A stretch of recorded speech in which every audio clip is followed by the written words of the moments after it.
Neo-colonialism in modern Africa. How control survived the end of colonial rule.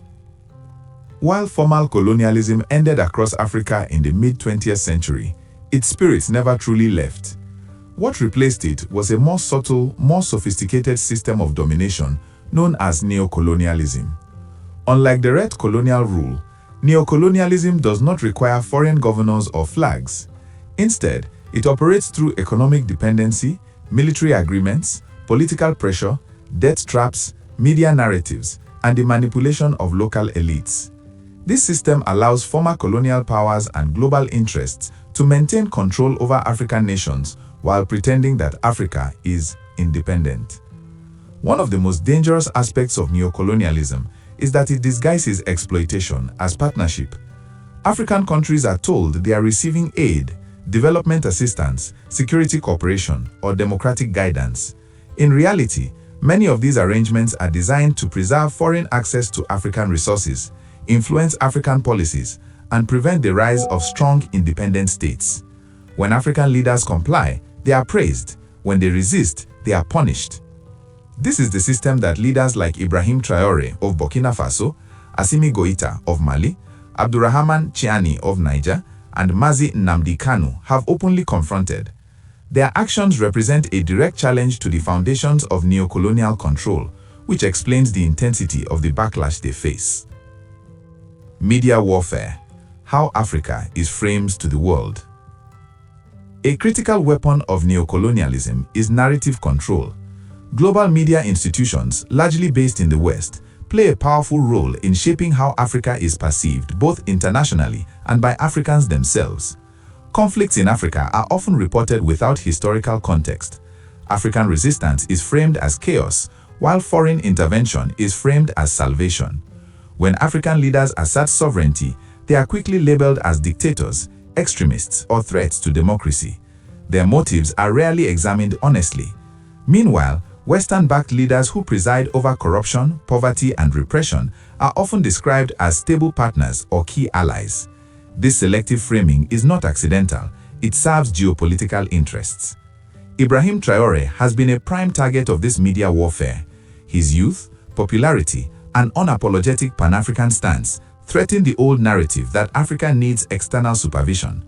Rather than engage with his arguments about resource control, security failure, and dignity, hostile media outlets focus on discrediting him personally or predicting his failure. Yet, the resonance of his message across Africa tells a different story. Psychological colonization, the most enduring chain. Perhaps the most damaging legacy of colonialism is psychological. Colonial rule did not only take land and resources, it also imposed the idea that Africans were incapable of governing themselves effectively. This mentality was reinforced through education systems, religion, language policies, and media. Over time, many Africans internalized these beliefs. Psychological colonization explains why some Africans instinctively distrust African-led solutions while readily accepting Western prescriptions. It explains why leaders who speak with confidence about African capability are often accused of arrogance or irresponsibility. It also explains why liberation movements are sometimes resisted by the very people they seek to free. Ibrahim Traoré's leadership directly confronts this mindset. By speaking boldly, refusing to seek validation from Western capitals, and emphasizing African self-worth, he challenges the deeply rooted inferiority complex imposed by centuries of domination. His message is not merely political, it is psychological liberation. Achievements on the ground, beyond rhetoric. Despite intense pressure, Burkina Faso, Mali, and Niger have recorded notable shifts under their current leadership. In Burkina Faso, the emphasis on national unity, mobilization of citizens, and prioritization of internal security has restored a sense of collective responsibility. The message is clear: security is not a foreign service to be outsourced indefinitely, it is a national duty. Economically, these states have begun questioning exploitative agreements and asserting greater control over strategic resources.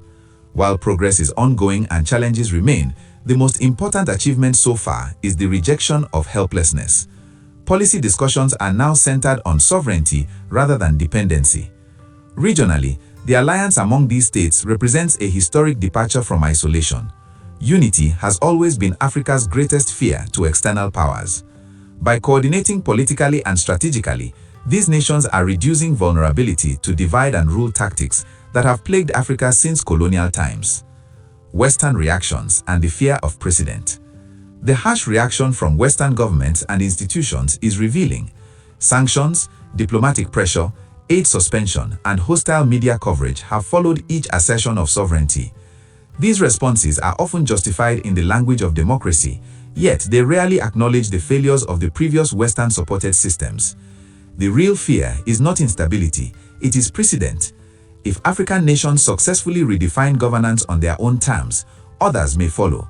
This would weaken the leverage of external powers across the continent. The punishment of defiant states is therefore meant to serve as a warning to others. In the Mazin Nnamdi Kanu and internal neo-colonial enforcement. The case of Mazin Nnamdi Kanu illustrates how neo-colonialism is enforced not only from outside, but also from within. Many post-colonial African states inherited legal and security frameworks designed to suppress dissent. These frameworks are now used by local elites to silence movements that challenge the colonial foundations of the state. Kanu's advocacy for self-determination exposes the contradictions within African states that claim unity while denying justice. His treatment highlights how colonial-era laws are selectively applied to protect the status quo. This mirrors how Western powers treat African leaders who challenge global hierarchies. In both cases, the issue is not legality, but legitimacy. Systems created without the consent of the people will always fear those who question them. Africa at a crossroads. Africa stands at a historic crossroads. One path continues the familiar cycle of dependency, external validation, and managed decline. The other is uncertain, difficult, and risky, but it leads towards dignity, sovereignty, and genuine development. Leaders like Ibrahim Traore, Assimi Goïta, and Abdurrahman Chiani are not perfect, nor do they claim to be. What makes them significant is their willingness to challenge inherited systems rather than manage their failures. Likewise, the ideological struggle represented by Mazin Nnamdi Kanu forces Africa to confront unresolved questions about identity, justice, and self-rule. The outcome of this moment will shape Africa for generations. Liberation is never granted, it is taken. The greatest threat to neo-colonialism is not military force, but awakened minds. Africa is awakening, and once a people awaken, history can no longer be written for them, it must be written by them.